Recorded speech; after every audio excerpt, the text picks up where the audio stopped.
Hi, I'm John Schreiber. For over 19 seasons, the New Jersey Performing Arts Center has been the state's premier home to both world-class and community-centered performances. We pride ourselves on presenting something for everyone. That is why we are very proud to partner with the Caucus Educational Corporation to produce One-on-One at NJPAC with Steve Adubato. This groundbreaking series features some of the very best talent New Jersey has produced. We're pleased to welcome them and you to the Arts Center. Funding for this edition of One-on-One with Steve Adubato at NJPAC has been provided by Barnabas Health, Life is Better Healthy, TD Bank, Cohn Resnick, Accounting, Tax and Advisory, where forward thinking creates results. Josh S. Weston, NJ Best, New Jersey's 529 College Savings Plan. Turn a dream into a degree. The law firm of Gibbons, PC. And by the New Jersey Education Association. This is One-on-One. When you first heard that they were doing Charlie Rose and Gayle King, didn't you go, what? People like laughing at others, so I don't mind if the other is me. See, you go right into the character. That's what it is. I'm bringing families together a half an hour each week. Man, I'm doing something special. And so I do feel successful.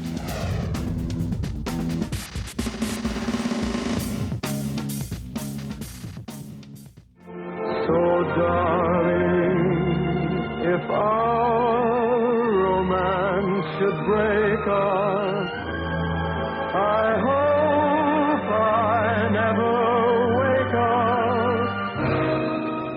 If you are but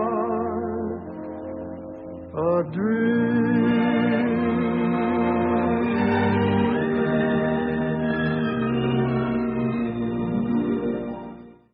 Hi, Steve Adubato here at the New Jersey Performing Arts Center in beautiful Newark, New Jersey. This is One-on-One. You were just looking at a clip.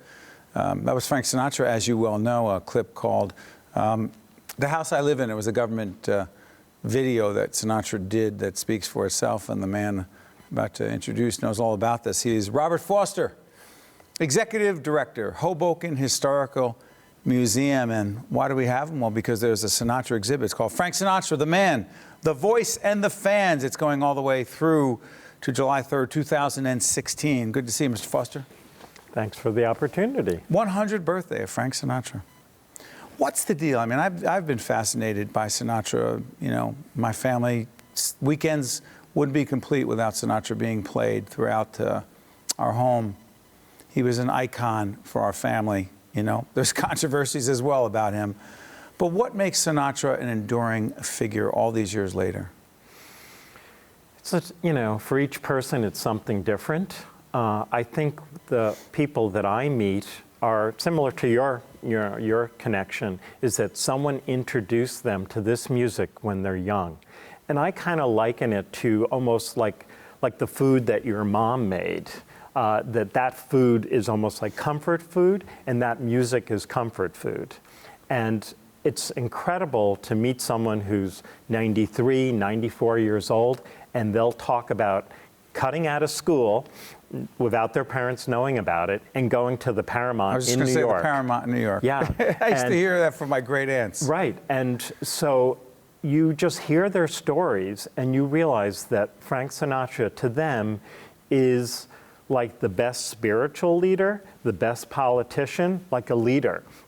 And music is such a strong medium that you can't really process it, you can't intellectualize it. When you hear it, you just feel it. And to get that feeling from your youth, something that your parents passed on to you, can actually, you know, you can listen to a Frank Sinatra song that your parents introduce you to, and you can start crying. You can't even control it. You know, I just, the James Kaplan book that just came out, our executive producer, Jen Eichlin, just gave it to me. Jen, we actually have Mr. Kaplan coming into our Tisch WNET studio for an interview. It's called The Chairman. Yes. And I just started reading it, and it's just powerful. You know, Kaplan's done a whole series, he's done great stuff on Sinatra. It's almost like there's never enough to write about this guy. There aren't enough stories. You can never, am I exaggerating? Well, you're right. Or they're the same stories? They are the same stories. And We're, with the museum, we're a little careful of that because sometimes the stories change over the time. What is in the museum? What's the exhibit? The exhibit is called The Man, the Voice, and the Fans. What do people see? And good question. I mean, we're hitting all three areas. We go over his career, and so there are media stations that are chronological. And so you start with Major Beau's Amateur Hour. That's the way Frank was discovered, kind of a star search program of the day. It's a 3-minute piece. And then we also show how Frank is honored today. Every year, the city of Hoboken, through Cultural Affairs, has a Sinatra Idol event. Sounds a little corny, but these are the people who are keeping the music alive. So we kind of show the early years, and Right. we're showing how he's honored today. There's an interesting connection between Sinatra and Hoboken.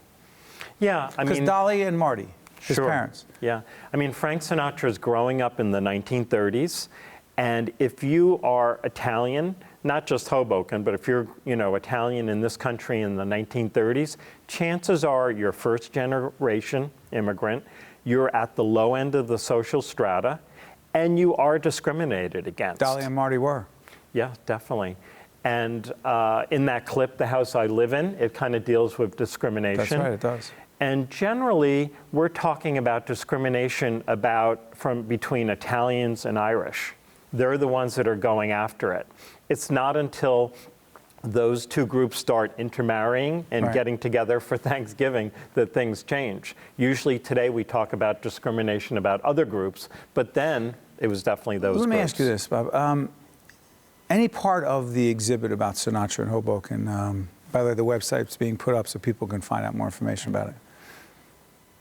Sinatra also not just a compelling voice, and he wins the Academy Award in 1954, I believe. Here to Eternity. Here to Eternity, playing Maggio, changing his life, right? Sure. Because he was down. I mean, in the 50s, early 50s, he Yeah. couldn't get work. Sure. Performing nowhere, other than in the mob joints that would, frankly, employ him. That's just a fact, right?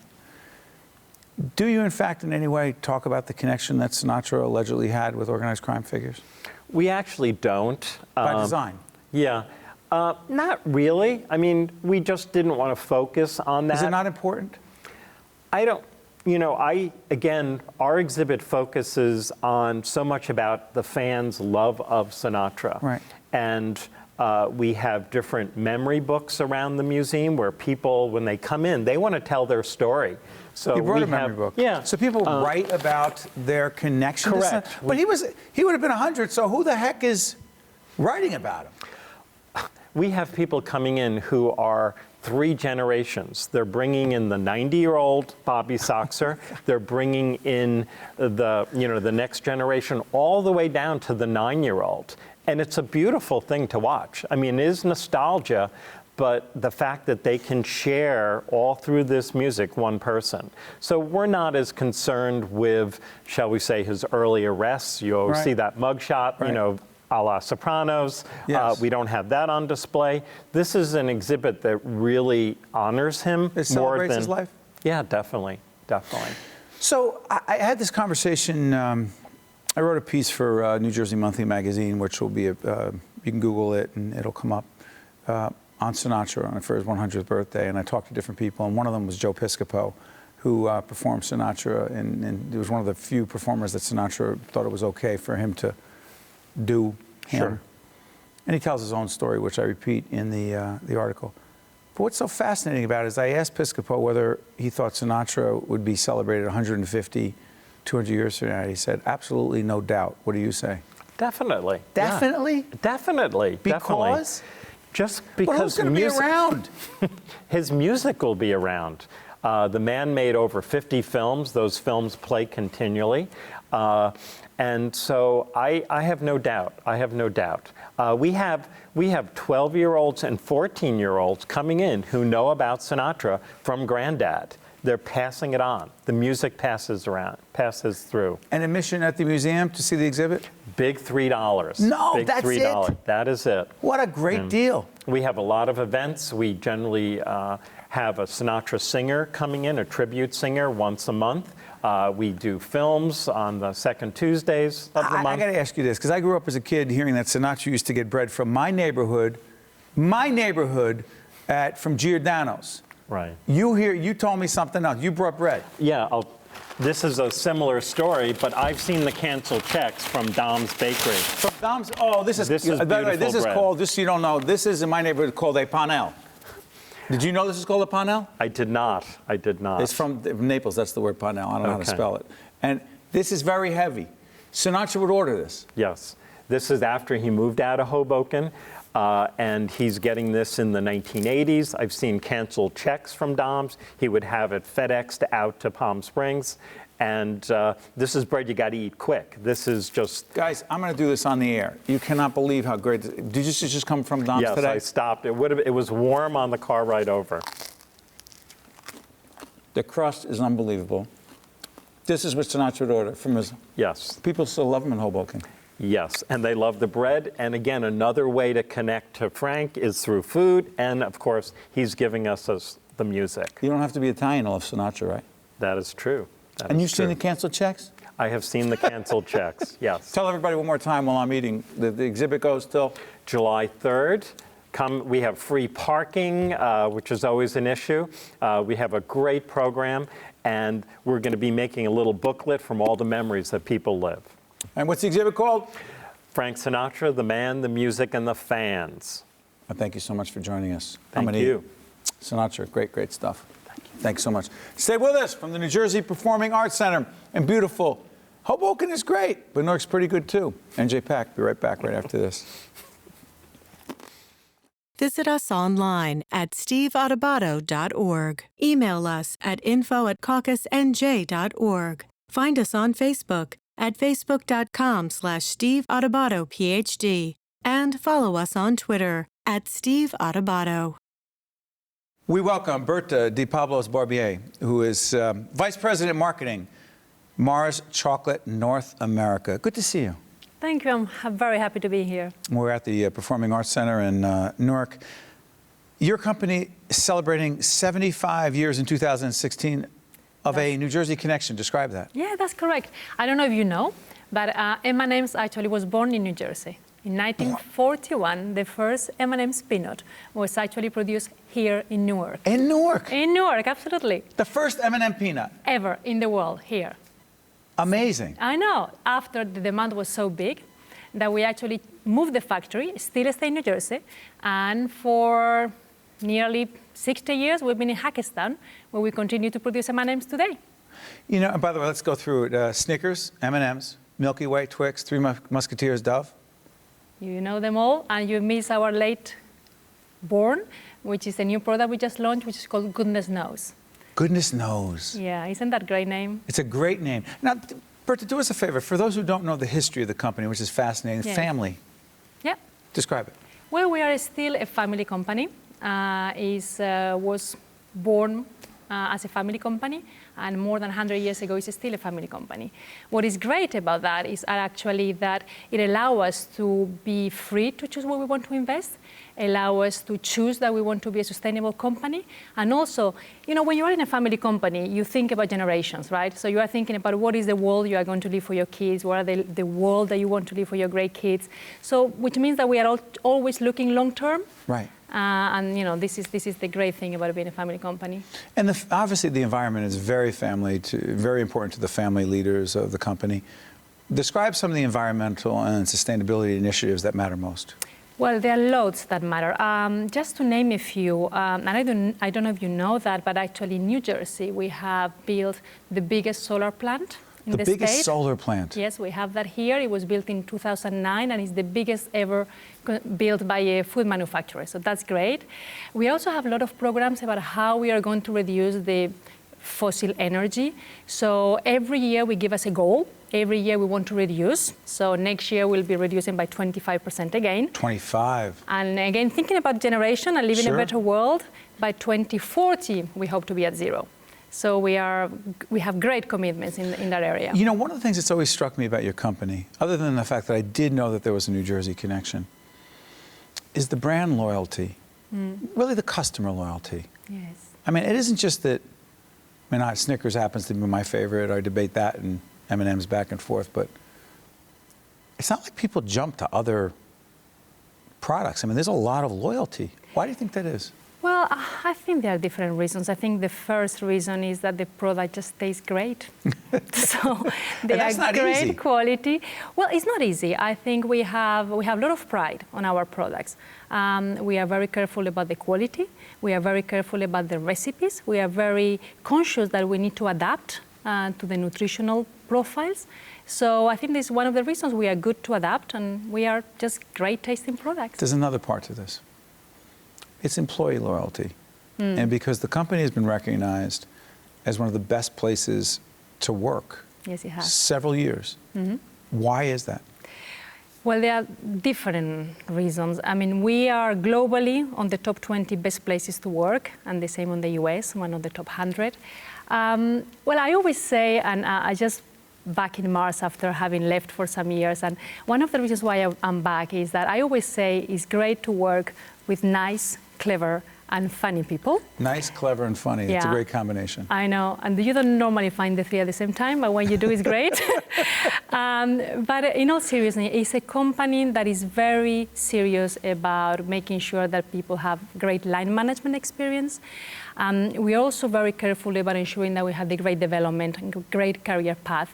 There is a great climate of collaboration. And just to give you a detail, you know, I can finish my year doing all my objectives right, but I'm going to be judged as well in how I obtain these objectives, the how. Did I upset people in the way? Was I too arrogant when I was actually delivering the result? Was I too pushy? So the how is as important as the what. And that makes a great company, a great place to go every day. You forced me to ask this question by saying that.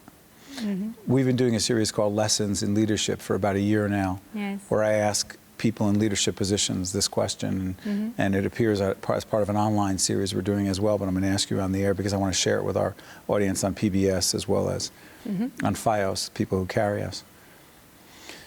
What would you say the greatest lesson that you've learned about leadership is in your work? Because you just talked about something really important. The greatest lesson in leadership you've learned so far is? Listening. I think if you listen, you understand where the problems are. If you listen, the solutions are always there. It's just some people don't find them, but the solution is normally on the people that work with you. So listening to the people you work with. It's interesting. You're born and raised where? Sorry? You're born and raised where? Oh, God, good question. I was born in Madrid. I was raised in South America and in Europe. My last country was actually France, so I just left Paris to come to New Jersey. And this company has a lot of diversity in the company. Yes. And all these people come together and work cohesively. That's an interesting and beautiful thing by itself, isn't it? Not easy. It's not easy. I think we have great principles, and you know, mutuality is one of our principles. So we always believe in the win-win. Right. So we can always move together if we both have something that we can win. So that makes it easy. Sorry for interrupting, a few seconds left. The other thing is the company's always giving back. Yes. To the community. We do. Part of the culture? It's definitely part of the culture. As I was talking about mutuality, it's about we all have to win. So we have to get and we have to give. So, for example, in New Jersey, we are very involved with the local communities. I mean, just to name some few, but we are with the Hackettstown Rotary, the Hackettstown Little League, the New Jersey Heroes. I mean, there are lots of them. And we actually recently celebrated a Halloween, hosted a Halloween party, not far from here in Newark, just to make sure that all the kids, even those that don't have resources, can enjoy Halloween as well. Well, it's a great company. Mars Chocolate North America, 75 years, 75th birthday anniversary in New Jersey in 2016. Berta, I want to thank you so much for joining us here at the New Jersey Performing Arts Center one-on-one. Thank you so much. Thank you. Thank you for having me. It's been a pleasure. Visit us online at steveadubato.org. Email us at info@caucusnj.org. Find us on Facebook at facebook.com/Steve Adubato, PhD. And follow us on Twitter at Steve Adubato.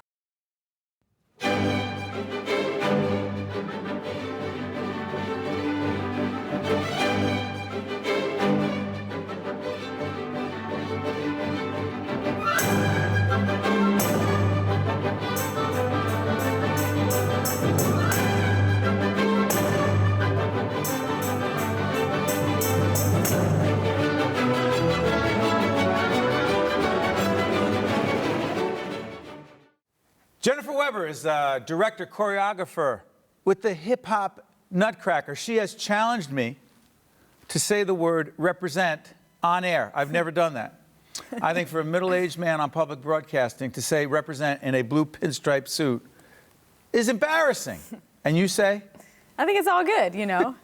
Hip-hop is about your individual style. If you can bring it, you can make it work. But we just saw this roll-in of this great hip-hop Nutcracker. And my question is, by the way, wow, it's fabulous. Thank you. By the way, let's also make the connection with NJPAC. When is it happening? It's going to be here at NJPAC on December 19th.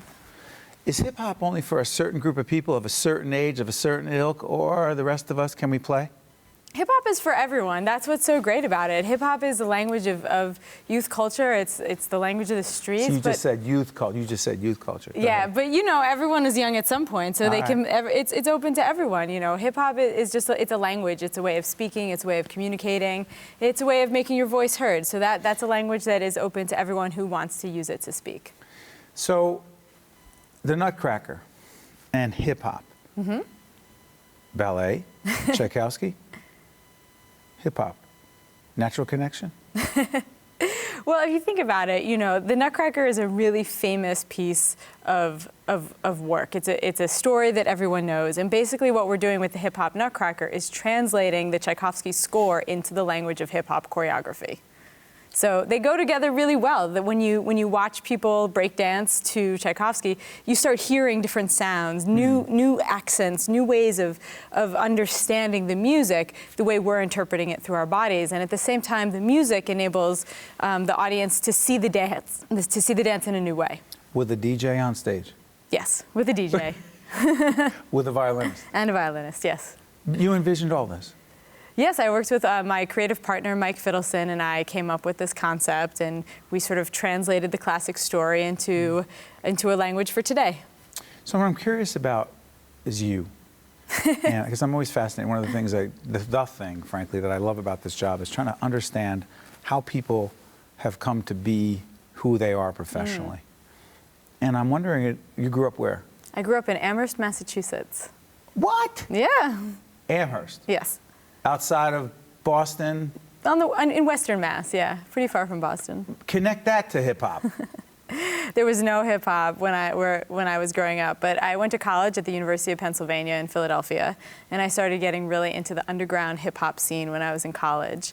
And you know, for me, it was just this whole other world, and you know, things that were going on at night, and I wanted to bring to the stage the way people were dancing in clubs. Were you trained earlier?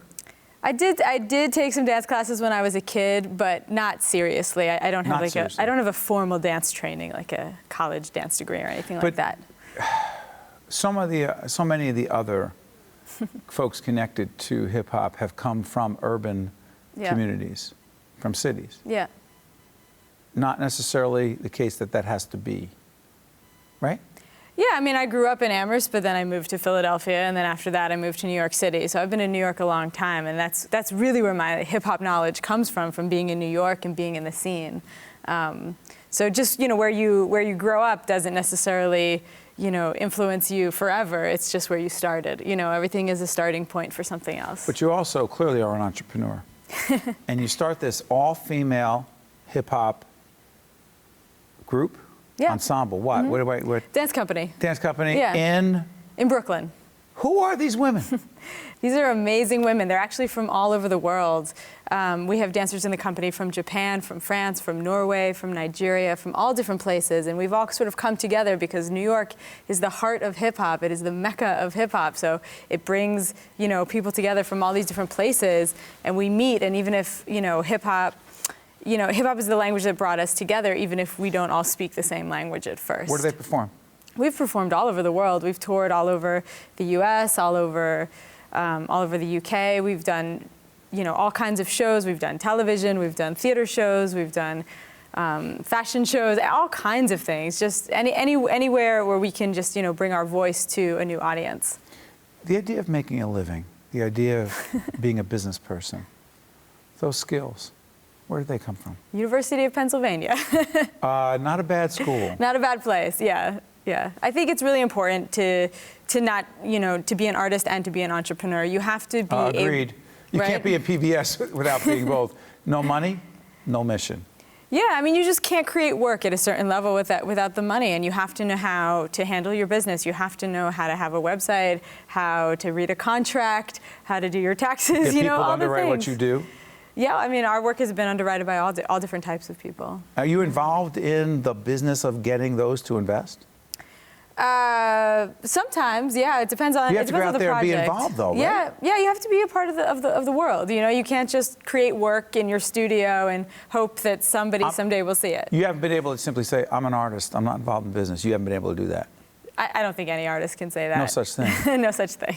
Real quick. So, in the minute we have left, folks who come to this will be seen before and after the NJPAC performance. If they come to see the hip hop Nutcracker at NJPAC, what will they see? They're going to see a high-energy, super exciting new interpretation of a classic tale. Describe again what's on stage. DJ. You're going to see 11 hip-hop dancers. You're going to see a violinist. You're going to see a DJ, and you're going to see the legend of rap himself, Curtis Blow. Oh, you did Curtis Blow. Yeah. How does that all happen? Curtis Blow is a part of the show. That is amazing. Yeah, it's amazing to work with Curtis. He's so inspiring. And you found him where in all this? How did you just said be part of the show? Something like that, yeah. Well, that is fabulous. Yeah. You are a fascinating young woman who has an artistic background, hip hop background, but also you represent. That's right. Represent. See, stop. Then you went like, got it. You got it. Do that. Get out of here. Jennifer Weber, director, choreographer, the hip hop Nutcracker. Tchaikovsky would be so proud. I think so. I think so. I know so. I want to thank you for joining us here at the beautiful New Jersey Performing Arts Center. Well done. Thanks for having me. Catch us next time. That was great. Cool. One-on-One with Steve Adubato at NJPAC has been a production of the Caucus Educational Corporation, celebrating over 25 years of broadcast excellence, and by the New Jersey Performing Arts Center, in cooperation with NJTV and 13 for WNET. Funding for this edition of One-on-One with Steve Adubato at NJPAC has been provided by Barnabas Health, TD Bank, Cone Resnick, Josh S. Weston, NJ Best, Gibbons PC, and by the New Jersey Education Association. Promotional support provided by NJ.com, Small News, Big News, True Jersey, and by NJ Biz, All Business, All New Jersey. Transportation provided by Airbrook Limousine, serving the metropolitan New York, New Jersey area. When you work at a public school, you're a part of the community. So when Superstorm Sandy hit, the school employees jumped right in to help. The middle school here served as a refuge for people who were forced from their homes. We all pitched in to help. Custodians, cafeteria workers, teacher aides, mechanics, groundskeepers, all pitching in to help out. School employees are part of a team, whether it's to help educate our children or to recover from a terrible tragedy. That's why I'm so proud to be a member of the NJEA.